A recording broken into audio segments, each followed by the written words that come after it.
Съемка.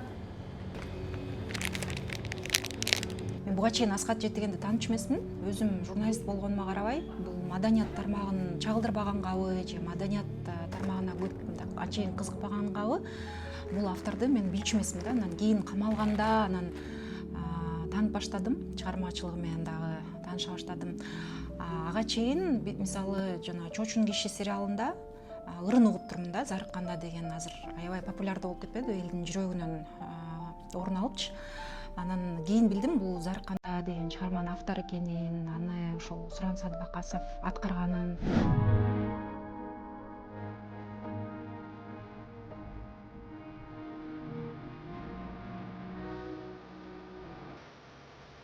Эки миң жыйырма төртүнчү жылы январда биздин ошо кесиптештерибиз 11 журналист жапырт кармалган.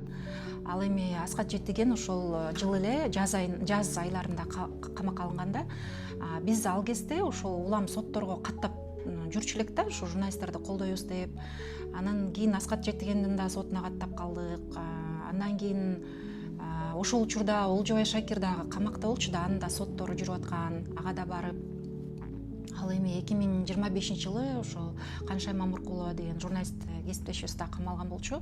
Негизи ошол 2024-2025 жылдары сотторго аябай көп каттадык да, биз кесиптештерибиз мененчи. Баягындай шериктештик кылып, кесиптештерди колдойлу деп көп жолу бардык. Ошо сотторго барып жүргөндө биринчи жолу Аскат Жетигенди мен ошо темир тор артынан көрдүм да, дайыма мындай башын бийик көтөрүп жүрчү.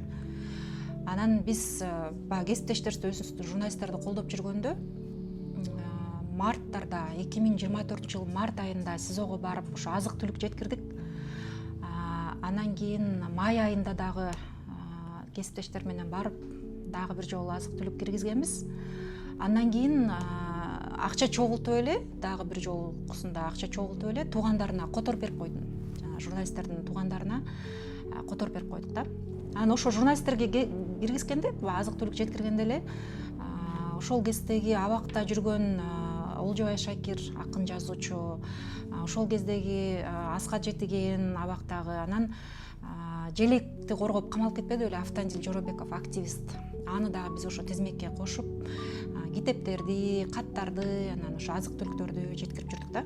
Каттар боюнча айта кетсем, мисалы мен жөн эле Фейсбукка жазып койдум, кимдин кандай айта турган сөзү бар, ошол билдирүүлөрдү чогултуп туруп, анан аларды мындай бир текст кылып чогултуп, распечатка кылып, анан жактоочуларынан берип жибергенбиз да. Ошол кезде мен аябай таң калдым. Мага Фейсбуктан таптакыр тааныбаган эле адамдар, мен тааныбаган адамдар көп жазышты. Колдоо сөздөрүн, ошо Аскат Жетигенге ушул сөздөрдү жеткирип кой деп көптөгөн билдирүүлөр келген. Ошону мен чогултуп, анан распечатка алганда 6 барак болгон да. Менин оюмча ушул Аскаттын чыгармачылыгын, ушундай акын бар экенин калың эл ал камалгандан кийин билди окшойт. YouTube каналы бар экен, Манай бар деген YouTube канал. Ошол жерден көрүп, анан ошо YouTube'тун метрикаларынан деле көрсө болот да, кескин өсүп кеткенинчи, ал камалганга чейинки көрүүлөрдүн санын, анан камалгандан кийинки көрүүлөрдүн санынчы. Анан ошол кезде көптөгөн ырларын карап чыктык ошо YouTube каналданчы, Манай бар деген YouTube каналдан. Сөздөрүнө көңүл бурдум. Сөздөрү аябай салмактуу экен да. Ар бир сөзү мындай ор басырыктуу, ташка тамга баскандай. Анан гитара ойногону, комуз черткени, обону, аткаруусу, мындай харизмасы, чыныгы мындай таланттуу инсан экен деп баа бердим да, аябайчы. Ошол соттордун биринде жогорку соттон аталаш эжеси менен таанышып калдым, Айдай деген. Ал болсо аябай ыза болуп, ушул бала бошосо жакшы болот эле деп мындай ичи ачышып отурганда, анан ал болсо Аскат Жетиген бала кезин айтып кирди, ушундай бала эле, бул мүнөзү ушундай өзүн депчи. Анан Айдай эже бизге ушул баланы мындай ачып бербейсизби, ал жөнүндө айтып бербейсизби, бала кезде кандай эле деп сурап калдым. Анан ал өзү майып бергенден баш тартты, бирок бир тууган агасынын номерин берди. Анан ошентип Рысбек Сабитов деген Аскат Жетигендин бир тууган агасы менен таанышып калдым. Ал болсо бизге келип айтып берди да, болгон өнөрүн, бала кездеги башынан өткөргөн күндөрүн. Анан ошондой эле жакын досу бар экен, Акжолтой деген Канатбек уулу. ошо Акчолтой Канатбек уулу менен кандай дос болгонун, анан ал авариядан кырсыктап калганын, анан ошол кырсыкта бир тууган инисинен да айрылып калганын, аны ата энесинин абалын ошол боюнча дагы сүйлөп берген болчу маекте. Былтыр соттун чечими чыккандан кийин аны ошо Молдовановкадагы колонияга которушту. Анан кийин төкмө акындардын бирөөсүнө байланыштым. Ушундай Фейсбукта ачык эле колдоп чыккан болчу, коркпой элечи. Анан алга байланышып ушинтип келге мындай бир азык түлүк киргизип койбойлукпу, жардам берип койбойлубу десем, 2-3 мындай жакын достору барбы десем, ал WhatsApp группа түзүптүр. WhatsApp группада 50гө жакын адам бар болчу да, ошо Аскат мурда кийин тааныгандар, чогуу иштешкендер, дос курбу болуп жүргөндөр. Анан ошол группадан сүйлөшүп баштадык, кандай кылып жардам берсек болот деп. Бир аз тыйын чогултуп, ошо жактоочусу болуп, анан Нурболот деген досу бар экен, ошо Нурболот менен ошо былтыр жайында барып келгенбиз да. Барып ошо азык түлүктөрдү киргизип, анан каттарды болсо жактоочусу кирип чыккан. Кирип сүйлөшүп, ошо каттарды берип чыккан. Азыр жаңы жылдын алдында дагы ошол группада, WhatsApp группада жазып калышты.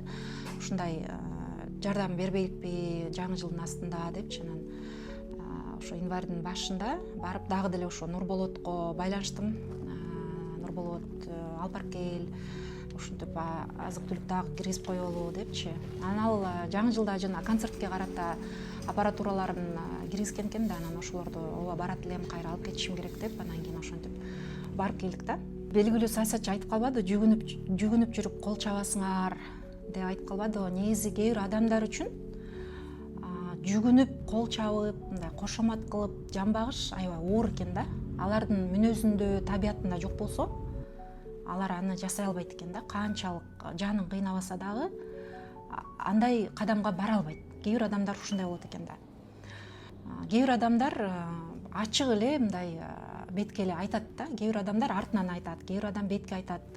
Эми албетте мындай сөгүнүп, жанантип эч ким деле андай нерсени колдобойт болсо керек да, адекваттуу адамдар. Мен деле мынтип конструктивдүү сын деп айтып келем да, дайымачы жүйөлүү сын болуш керек. Сын деген жүйө келтирип, аргумент келтирип анан сынаш керек да. Анан кийин жөн эле мындай тилдей бергенде болбойт. Бирок ошол өтүп аткан жаза, мисалы үчүн азыр 2 жылдык өмүрүн алып коюптур да.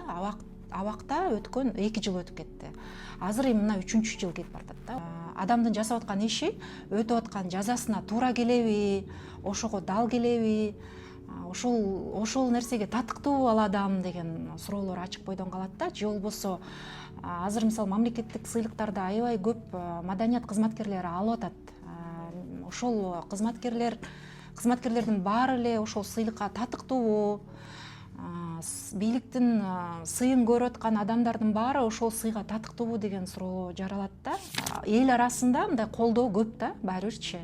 Мени түшөлткөн нерсе, адамдар канчалык деңгээлде өзүнүн жасаган ишине жараша жазасын алып атат.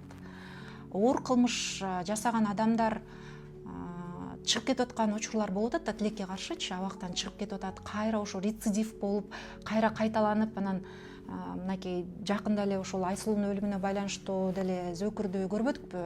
Ал деле ошол эрте эле чыгып кетип эле анан кайра кайталанып атпайбы? Бул жерде бул адамдын коомчулук үчүн, бийлик үчүн кандай коркунуч туудурат, кандай мындай ошончолук оор кандай кылмыш жасады деген суроолор ачык бойдон кала берет да. Анан мен ошо көзүм жетип турат, мындан бир 50 жыл болобу, 100 жыл болобу, баары бир биз бул инсанды баалай турган убакыт келет да.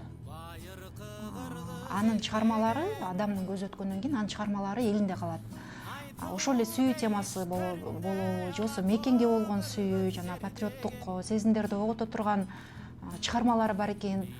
Ошолордун баары кийин биздин урпактарга кала берет да. Негизи жараткан бизге канча өмүр чегергенин эч кимибиз билбейбиз да. Кимге канча өмүр чегерип койгонунчу.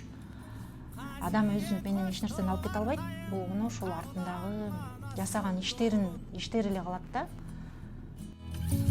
Кабыланманас колдоо